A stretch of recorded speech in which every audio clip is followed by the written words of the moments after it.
On this episode of the Exactly How podcast and YouTube show, we're going to show you how to find the best tenants for your rentals, how to maximize cash flow, and how to avoid costly mistakes on this episode of Exactly How.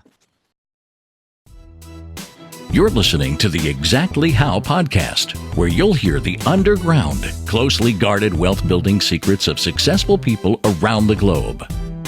Discover exactly how to improve your mental, physical, and financial health. Feel better, make more money, live, give, and prosper in today's exciting, fast-paced world filled with opportunity for those who know exactly how.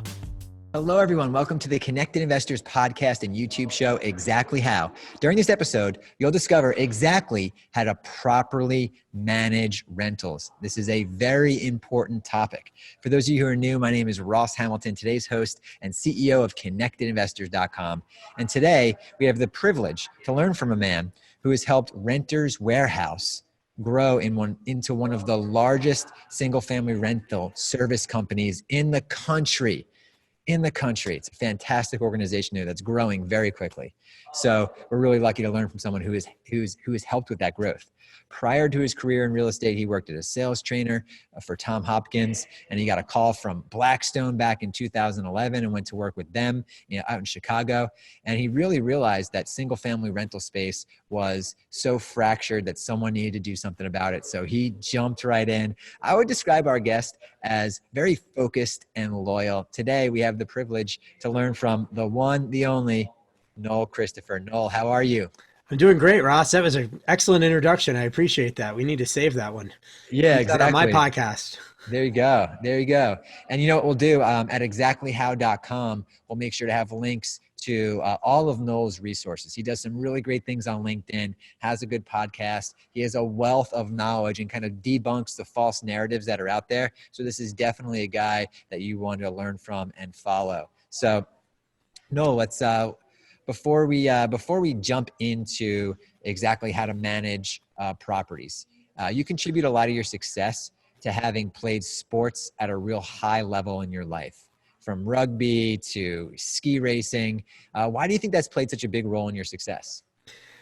Well, so absolutely. I think that, I happen to play, sometimes I say I picked these sports, but they kind of picked me, or maybe my parents got me involved with them at a young age. But I think to stay mentally sharp and to continue to have a growth mindset, it's important to challenge yourself mentally. And what I do in ski racing and playing rugby, I've played at a young age, I've played at an old age, I still ski race, I still play rugby. But having to always face adversity in something outside of your work can help keep you sharp inside of what you do in your business. So, I listen, instead of watching the commentary in the news, I'll listen to podcasts and things like that to get myself sharp in what I do and hone my craft.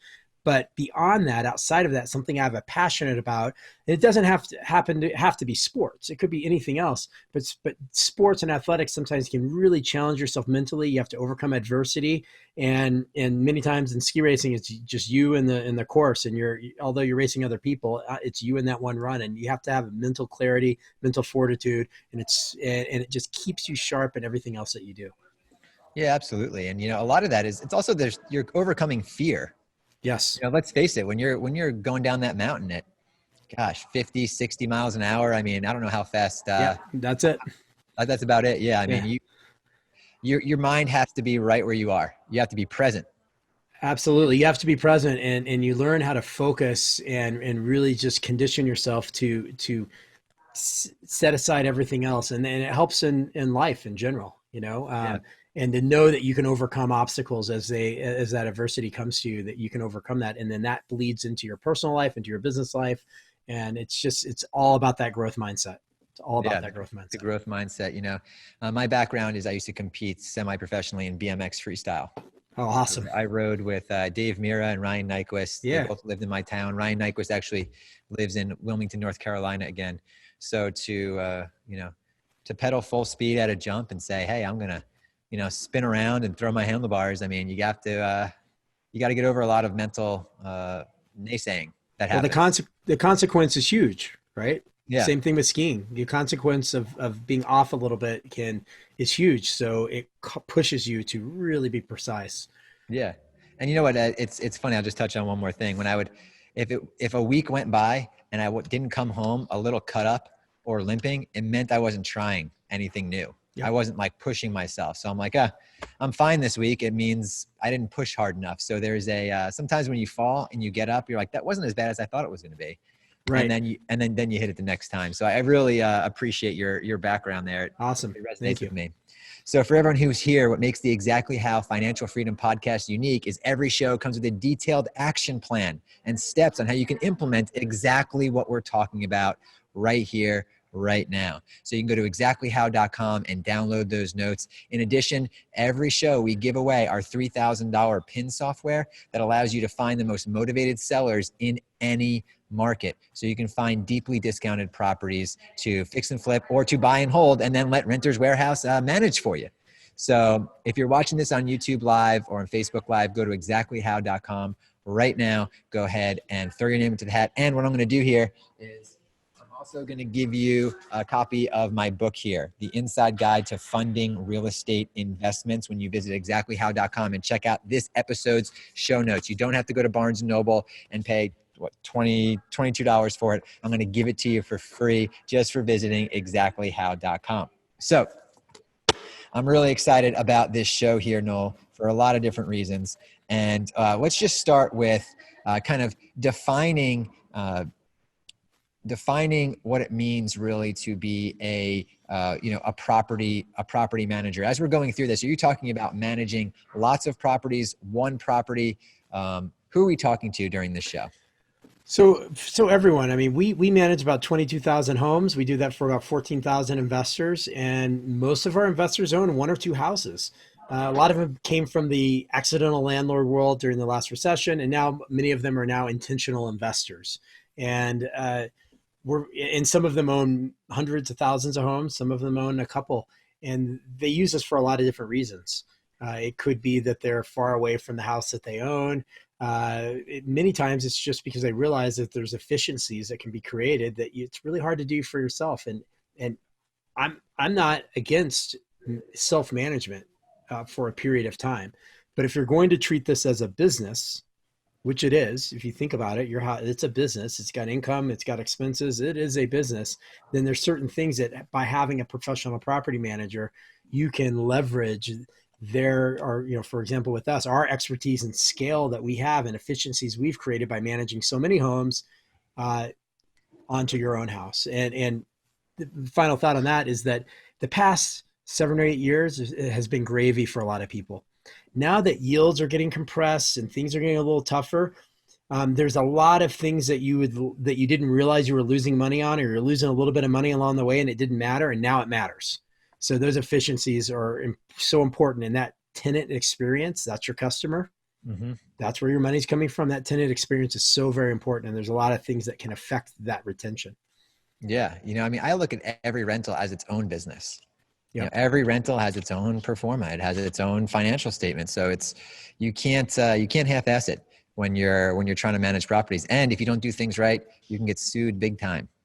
Right. Well, these days, there's been a lot more regulation, which, that's a whole different subject, but a lot more regulation, a lot more rental regulation as the industry has grown and just had more eyeballs on it and become more institutionalized. There's been more cities and municipalities that put more rental regulations in, and they're harder to comply by. And so that having that compliance in being taken care of by the property manager, it can be very helpful, especially if you're trying to buy a few more homes. I mean, you should have those goals to buy, however many you want to buy a year, but to do that, you're going to need to be able to not worry about all those things and focus on, the core functions of what you're doing to find a new house. Yeah. Well, great. Let's go ahead and jump right into it. We broke down these steps into finding the tenant, managing those annoying things called repairs, and then managing the releasing of the tenants. So let's talk about finding the right tenants, Noel. What does that look like? So there's a lot of different ways you can do that. I mean, obviously, most people are posting online and they're looking for a tenant. So that's one thing. It's underwriting and understanding the tenant. So sometimes people get too stuck into, and in fact, if you're buying maybe a house that has already been rented, you need to also underwrite the tenant to understand what you got yourself into. But it's not always about finding the person that can pay the most rent. It's finding the most qualified person that's going to be a consistent tenant. Sometimes you can push that rent up, in the short term. And you might have a tenant who is going out of their comfort zone in order to afford the house. Well, there's going to be a lot of issues that are going to come with that along the way. And they're typically not going to take care of the house as much as would be a tenant who maybe is more responsible. They pay a little bit less, but they stay a lot longer. And when they stay longer, that means you're going to have less turns. And when you have turns, that's usually one of the bigger expenses. So yeah, I mean, it's important to underwrite that. Yeah, absolutely. I like how you call it underwriting. It's a much different mindset than the average real estate investor would think. And it's crazy. People will say, "Oh yeah, I'm making $200-300 a month on that rental," and when I hear someone say that, I'm like, if that property goes vacant for a month, you've lost all your cash flow for the year. So it's really important to have those people that stay there forever, to where it's just cash flow. It's just absolutely every month the money's coming in, your mortgage is going down if you have a mortgage, and you're working toward that light at the end of the tunnel, which is paid off houses with people paying you every month. I agree. That, in my opinion, is the American dream as a real estate investor. So, can you give us some tips on that was one great tip there on finding these people, where you guys are finding the best tenants? Yeah. So look, you're pulling credit, you're looking at background, which, by the way, there's a ton of more regulation around looking at somebody's background, how far you can go back, and it's different by state and city. So you need to be aware of those things. And you need to be very aware of why you decline somebody. You can't just, these days, you can't just say you don't like them. You have to have a reason why you're declining them. But the more important part is it's not always about credit, and it's not always about income. It's a combination of those things, because you have some very well qualified people that have marginal credit, but they have a family, they have a great job, they're very responsible, and they're going to treat your home like their own. And that's why sometimes, you get a lot of people who may have gotten foreclosed on in the past. They might be excellent tenants. And then you kind of get into, some of the municipalities, you can't even decline them if they've had a eviction against them anymore. So you're starting to get some of those rental regulations to come in. So again, you've got to understand that. But, when you meet somebody, if you see their car and they don't take care of their car very well, they're probably not going to take care of their house. That's some of the reasons why we meet somebody in person. And look, this is your most important asset. It's worth a lot of money. There's a lot of risk here. So you want to make sure you're getting a good tenant, but it's sometimes gut feeling, but sometimes not, because we see a lot of landlords who go and meet and find tenants on their own, and they get caught up in the feeling of meeting that person, thinking they're a good person, but then they ignored a lot of other red flags. And that's why sometimes it's good to have a buffer in between that can have a agnostic view and look at it and look at the person on paper first, and then judge them as far as their character and if they're going to be a good tenant. So it's good to have that middle person there. No, there were some really good tips there. I mean, things I didn't even realize just about why you can decline people. Maybe it's not the same in North Carolina, where most of my rentals are, but that's really good feedback there. And the feedback about the car, I thought was awesome, because one of my favorite quotes that's really stuck with me recently is, "How you do anything is how you do everything." Right? Yep. So the way they take care of their car is going to be the way they take care of their, the way they take care of their house, most likely, right? There are obviously exceptions here, but it's just when those little things start adding up and you're like, well, their car's not good. This is, and these other little bits of information, then you can kind of build your own profile in your head there. And even with pets aren't necessarily bad. Typically a tenant with pets stays in a house a lot longer. And there's some companies out there. I think one of them is petscreening.com. They will underwrite the pet and then give you some liability against pet issues. And there's certain types of pets are worse than others and things like that. So, you've got to look at the whole thing, and, you can definitely understand a lot, and having a good property manager so when you're vetting a property manager, you really want to understand that process, because you want to understand how they're doing that. And is it just blindly the first person that they send over and they go, look, here's information, you decide, or do they give you some insight on what they think? I like that. I like that a lot. Yeah. Thanks for walking us through the finding of the tenant. They're sitting there in your retirement, right? That is your retirement. That's your kids retirement there. So it's really important to do a good job there. Now let's talk about managing the property. Go ahead and take us through that. So management. So once you have a tenant in there, it's all about tenant retention and making sure they can pay. And there's some different things, and everybody has different opinions. if you're getting a tenant that's living month to month, you need to understand, or paycheck to paycheck, you need to understand when they get paid so that you have certain expectations set up. But really, it's how you respond to issues. And this kind of ties into the next thing with repairs and maintenance.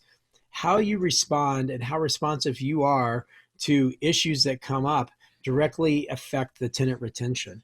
And so having an easy way for the tenant to pay their rent and to communicate with you, and having clear expectations and lines of communication, and making sure that if there's certain stipulations in a lease on what the tenant is responsible for, that they actually have read that and understand those things, and understanding that if they're expecting you as a landlord to pay for their child putting toilet paper down the toilet, and then you go and you charge that back to them and say, look, we had to send somebody to fix this, you owe this, and they didn't realize that, even though it was in the lease.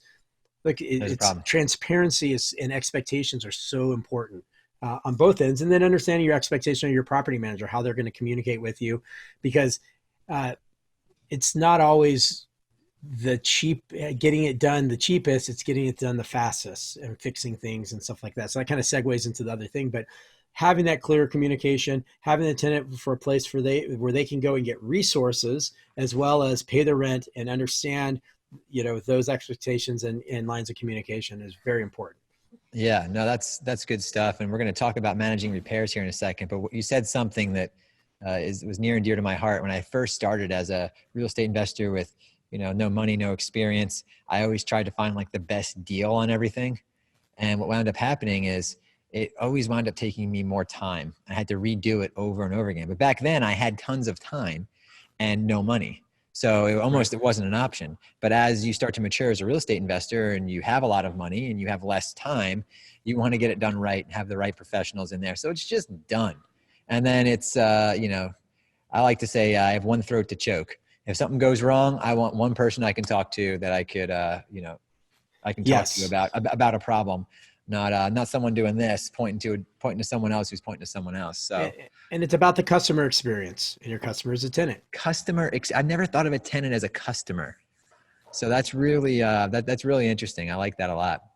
Let's move on to actually managing the repairs. But before we do, I actually have to announce the winner of our software, the Pre-MLS PIN 4.0, that gives you access to all of the most motivated sellers. So you can buy these properties.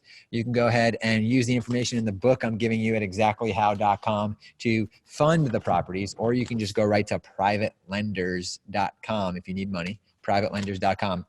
And the winner of the software for today is... Before we move on, here's a word from our sponsor. Looking for a private money partner to fund your flips or rentals? Go direct to the source. Privatelenders.com, a free marketplace that instantly matches you with up to 5 private money lenders to save thousands by having non-bank lenders compete to be your funding partner. Privatelenders.com. Brett Patterson. Brett, congratulations. Thank you so much for engaging with us, for commenting, for being such a loyal listener of our Exactly How podcast show. Congratulations. All right. Good. Let's move on to managing the repairs, because this is really where you can lose all your cash flow.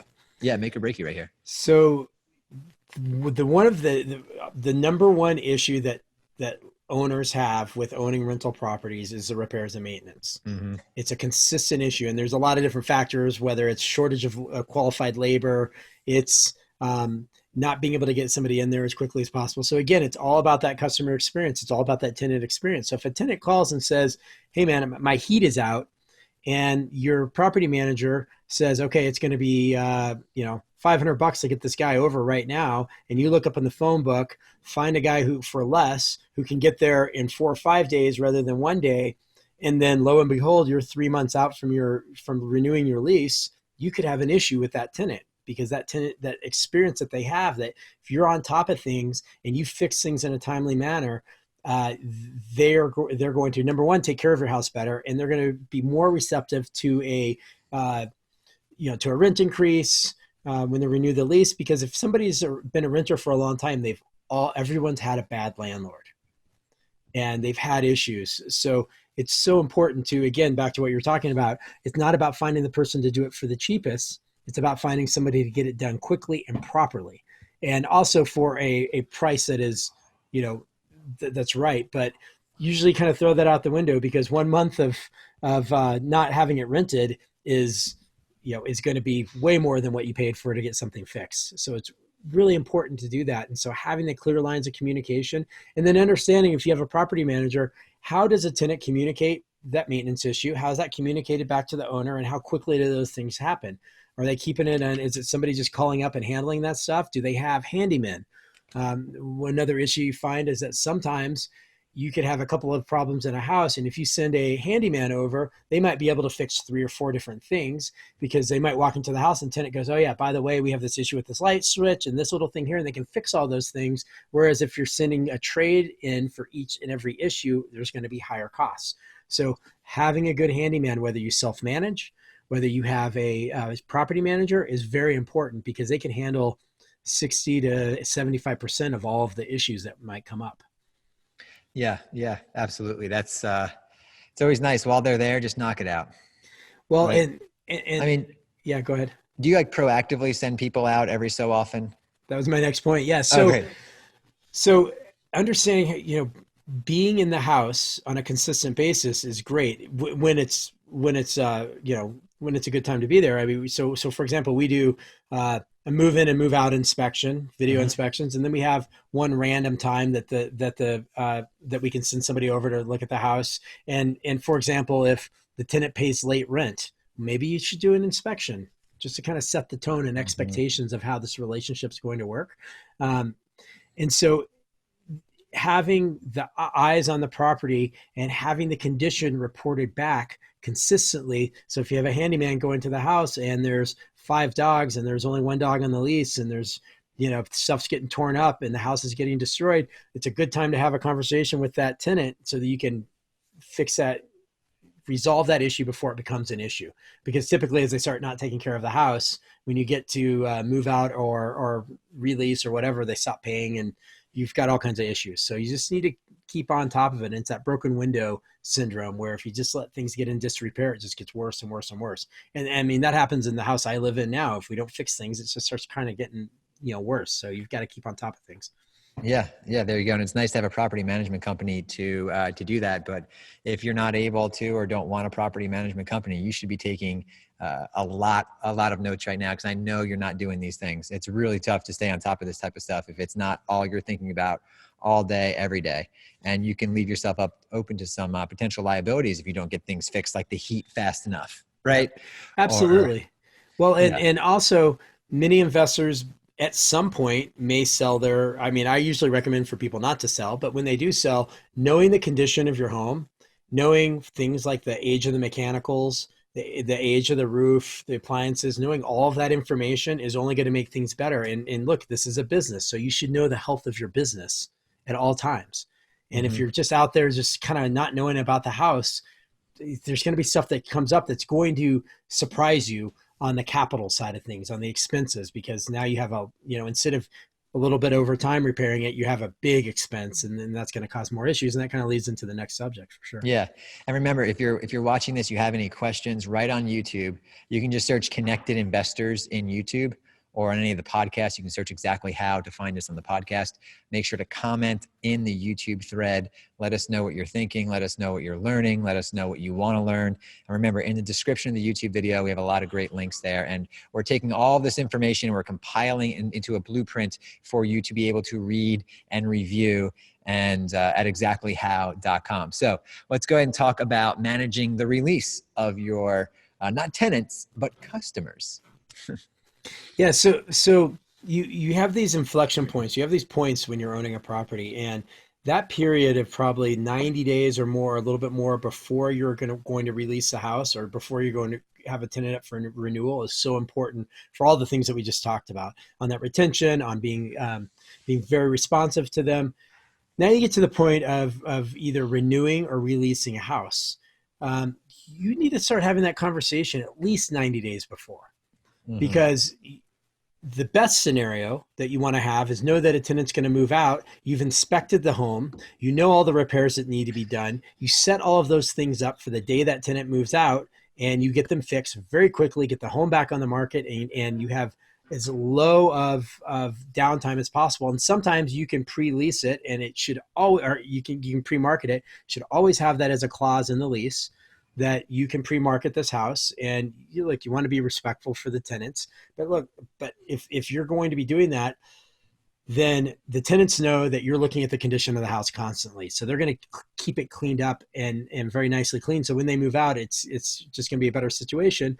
Or you're in a situation where you're renewing a lease. And then that gets into rent increases. I think it's important to understand the feedback from your tenant on where they can be.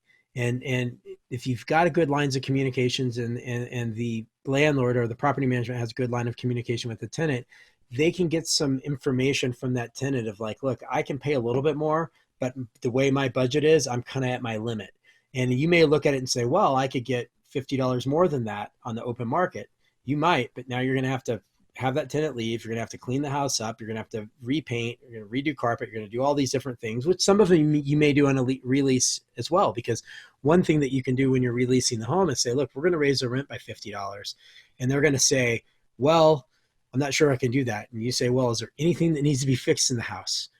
How's the carpet? How's the paint? Do we need to come in and clean the house up? Because that's wear and tear, normal things that you should be cleaning up anyways. And those can be some things to help get that tenant to pay a little bit more.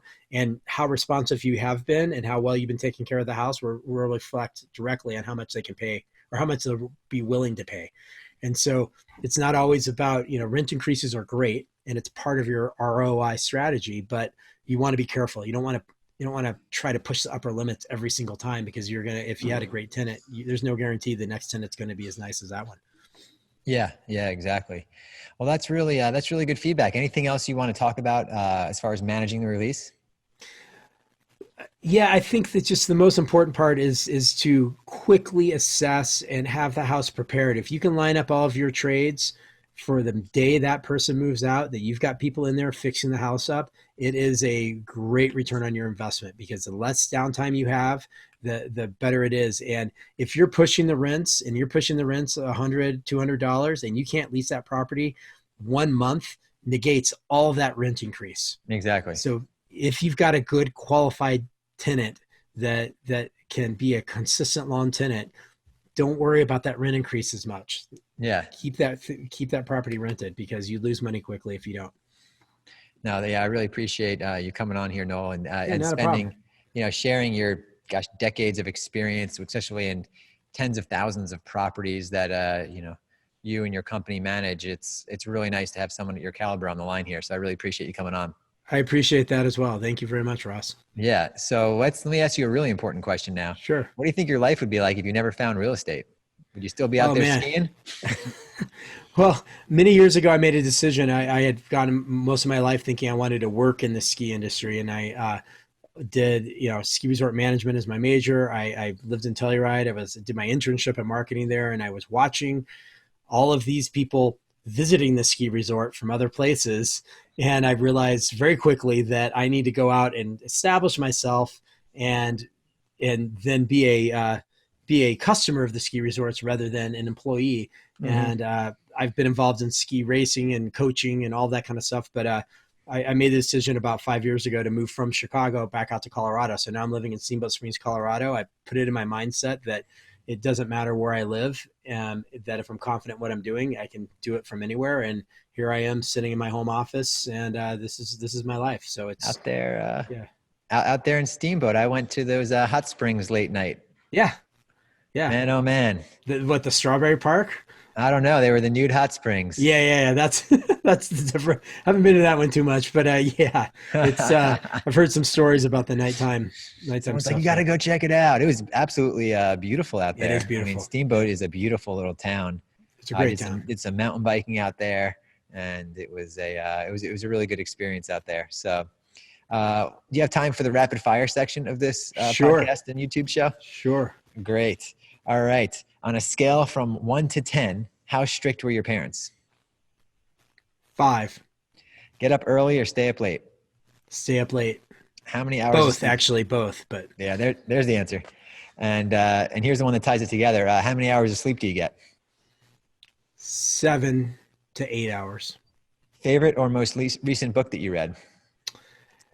Two books. Mindset by Carol Drewer. It's about mindset. I've talked about that a lot. And then Narrative Economics by Robert Schiller. Great. We'll make sure to have those in the show notes so you guys can check those out as well. If you can be any superhero, who would it be? Oh man, that's Superman. There you go. I mean, I thought maybe you say Silver Surfer, but maybe Silver that's Surfer. Not yeah. What is something everyone should do less of? Worry. What is something everyone should do more of? Focus. Bitcoin, bang or bust? Bang if you're going to try to work the market. There you go.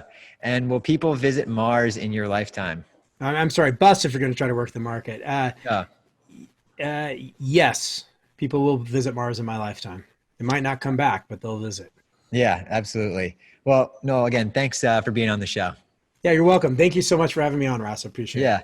And for everyone who is still with us, congratulations. You made it to the end. Most people don't finish what they start, but you are a special person. You found value in the information that Noel and I were giving you for free right here. And all we ask is for some engagement. So make sure to like this, share this, give us a little comment. Your engagement really fuels us to do more and more. Let us know if there's any specific person you want us to bring on or topic that you'd like us to cover. And visit exactlyhow.com because you can go ahead and get some of the free gifts from this show, and you can go through all of the previous shows and just grab all the great free gifts. We've covered everything from building skyscrapers to wholesaling to flipping houses to even the best diet for a real estate investor, which was a pretty crazy show. So we have it all at exactlyhow.com. I'll talk to you on the next episode. The Connected Investors app connects you with investors, notifies you of available properties, helps locate cash buyers, and secure private funding to close deals. Set up in seconds to become a member of the Connected Investors social network. Now you can scroll through your main feed to find cash buyers, see investment properties not available to the general public, and network with investors by adding your own comments to a thread to keep the conversation going. The Control Center is your connection to add properties to sell, start new discussions, connect with local investors, and even find private funding. The Notifications tab will keep you alerted to new investment properties and offers. You'll also find new friend requests to connect directly with the community to build your network. From the property marketplace, you'll be able to find, favorite, and make offers on investment properties. Download Connected Investors today to find, figure, fund, and flip investment properties on the go.